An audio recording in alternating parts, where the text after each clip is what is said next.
Greetings, young prince. We must talk. I have no time for this. Listen to me, boy.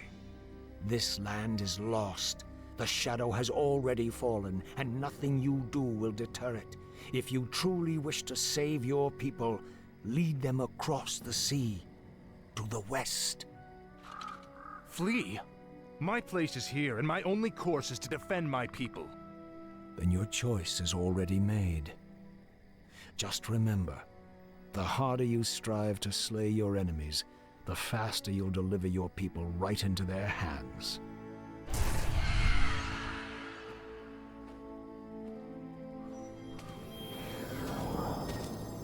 I'm sorry for concealing myself, Arthas. I just wanted to... Don't say it.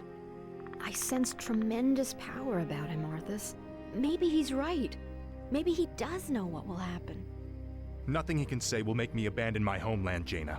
I don't care if that madman has seen the future. Let's go.